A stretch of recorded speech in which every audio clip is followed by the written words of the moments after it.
let's do another preview episode. Preview where we review. talk about a movie that hasn't come out yet. I'm a comic book fan from way back. And so the movie I'm most anxious for and anticipating is The Avengers.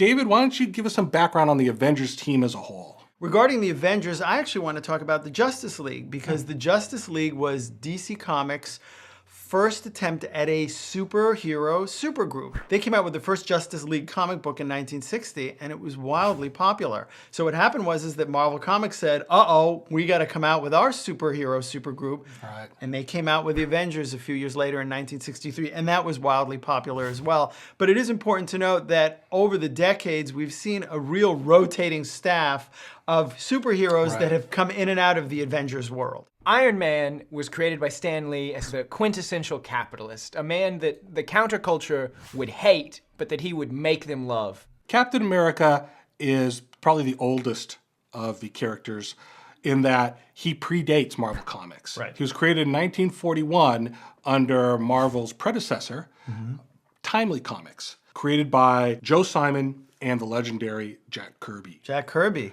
Captain America actually was the first to have his own movie because in 1944, there were a number of movie serials featuring a kind of a version of Captain America. He was popular all through World War II, as you might expect, and then he kind of fell out of favor and disappeared for a while. Right. Until he was resurrected in the 60s out of suspended animation so that he could join the Avengers and very quickly became the leader of the Avengers. So speaking of Jack Kirby, he was actually, along with Stan Lee, the creator of Thor. Stan and Jack really wanted a character who was stronger than the strongest man on the planet. So they made him a Norse god who was banished from heaven and sent to Earth to find his humility. Well, speaking of strong heroes, the Hulk is an amalgamation of Jekyll and Hyde and Frankenstein. Right. He is a monster who is a good guy. And the Hulk is basically the id unleashed. He's a giant green monster that punches through everything. And what about Black Widow and Hawkeye? Actually, there's been a lot of comic book characters named Black Widow, but That's the right, one yeah. that's in the Avengers is the Natalia Romanova version. She was a Soviet spy who was a villain in Iron Man, who defects to the West, joins the Avengers, and then joins S.H.I.E.L.D. Right, and she falls in love with Hawkeye. I think what most hardcore comic book fans know her best for is in a run of Daredevil where she was Daredevil's girlfriend, and got mixed up in his legendary storyline with Elektra and all that. Hawkeye is the last character that's in this particular Avengers reincarnation. And Hawkeye is an expert marksman. He's with a bow and arrow. He's a marksman. Bowsman, would you call him that? No, that's an archer. That's an archer. Okay, Yes, he's an expert archer. But he is considered the world's best marksman. Okay. But what does that mean against the kind of guys that can fight the Hulk? Right, and that's why I'm wondering how Hawkeye is going to be able to handle himself along with Black Widow, because Hawkeye and Black Widow don't have superpowers. Right. And unlike Tony Stark's character of Iron Man, they don't really have intense technology on their side. From a character development point of view, we'll make this a Could be really very interesting interesting, movie. yeah. I think we're kind of starting to talk about the movie now. Yes, and we if are. we're going to talk about the movie, let's begin at the beginning, and that is always with The producers. producer. Yep. Kevin Feige is listed as the sole producer on this, and he's been with Marvel Comics for about 12 years now. He really knows what he's doing. I feel like we're in safe hands here. He's been in on every single superhero movie project for the last 12 years. What I admire about Feige is that he clearly wants to make the best movie possible, and he's willing to go to the talent, not necessarily to the obvious choice. That's right. So he recruits somebody like Jon Favreau, who you wouldn't think that the director of Swingers would be a great action director, but he sees the talent's there and the taste is there, and he goes there. Kenneth Branagh for Thor. Kenneth Branagh for Thor. Who would have thought? And he supports the decision to cast Robert Downey Jr. But we got to talk about Joss Whedon. He's the guy that's been selected as the director, and he's rewritten the script. And who better to write a comic book movie than an actual Marvel comic book writer. Joss Whedon has written a 24-issue story arc in Astonishing X-Men. Now, I am the hardest X-Men fan to please because I love X-Men from way back when Chris Claremont and John Byrne were doing it. The legendary way days. back. The legendary Showing your age, days. Dennis. Yes, I know. Everybody thinks of those days when they think of the X-Men. Joss Whedon's run was so much like those early days. It was like taking a time machine back to my youth. And Joss Whedon is perfect for these sort of ensemble movies where everybody brings their own attitude and skill set to it.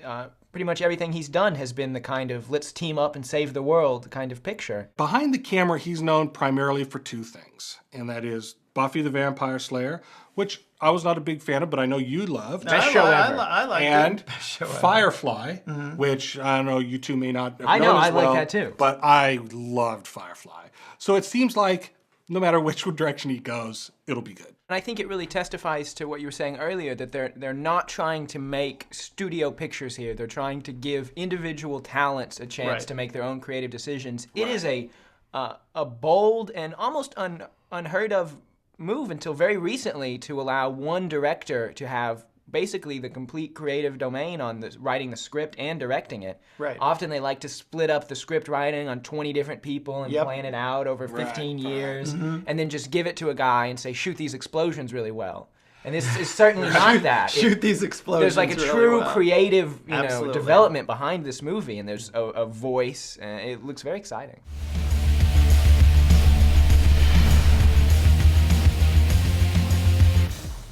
We know pretty much that Iron Man's going to be good. Yeah. We've seen him in 2 movies now. Yep. It's a tried and true formula. Robert Downey Jr. nails the Just character. hilarious. It's working. We're safe. America is secure. You want my property? You can't have it. But I did you a big favor. I have successfully privatized world peace. I think it's going to be great to be able to put him as part of an ensemble who can sort of crack wise about Captain America without us feeling like they're not taking it seriously enough. I think that what's going to be very interesting in the movie is how Thor plays into this cast of superheroes, especially with Tony Stark's Iron Man. Thor is very much a Norse god, and he has a very strong personality. So you have to wonder, how is Thor and Iron Man, Tony Stark, and Captain America, who's a Boy Scout, who's been transplanted from the 1940s into a very cynical 2012. How are they going to get along together? None of these characters like being told what to do. No offense, but I don't play well with others. Big man in a suit of armor. Take that away. What are you? Genius, billionaire, playboy, philanthropist.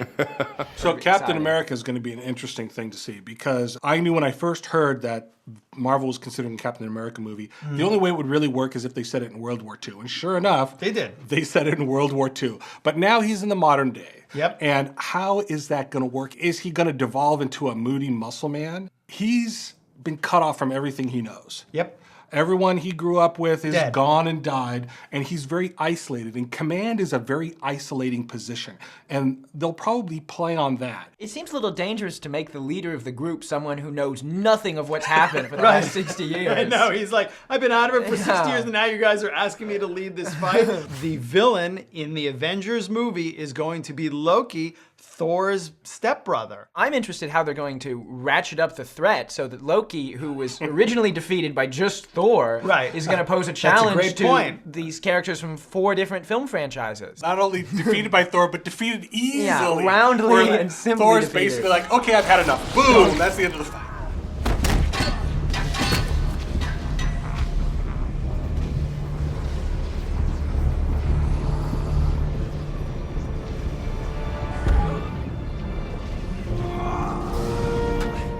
Let's talk about the Hulk, because the Hulk is the uncontrollable character here, right?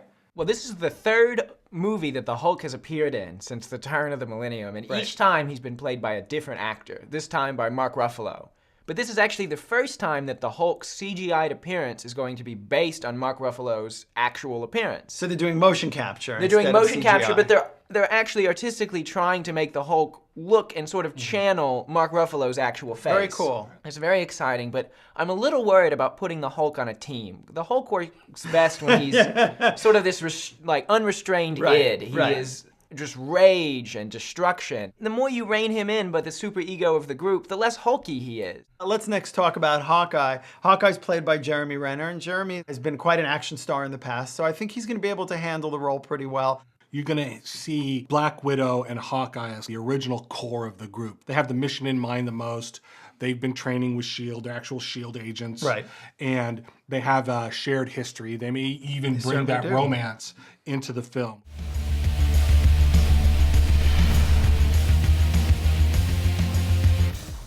I take great pleasure in seeing characters from some movies show up in other movies. Yeah, it's really cool. It's really fun. So at the end of Iron Man, you got Thor's hammer. Right at the end of the Hulk, you got Tony Stark walking into the bar, right, to talk to General Ross. In the Thor movie, we did get an introduction or a little tease to Hawkeye. The thread that ties them all together is Clark Gregg's S.H.I.E.L.D. agent Coulson. I would love to see a S.H.I.E.L.D. TV show. Would you, Dennis? Starring Clark Gregg as Agent Coulson and directed by Joss Whedon. That would be Who pretty could cool. do it better? Yeah. These are these huge, large, bigger-than-life personalities Yes, that they can are. really dominate a movie by themselves. And I think one of the dangers is that it's sort of going to be like surf and turf. Like, How? There's no culinary reason to combine steak and lobster. They don't go well together. But it's just the decadence of being able to order a meal that has these two central dishes in it, the most expensive items on the menu. And I think there's a little bit of me that's worried that maybe Tony Stark and Thor and the Hulk can't work together in a convincing way. So I'm very excited to see how that's going to play out.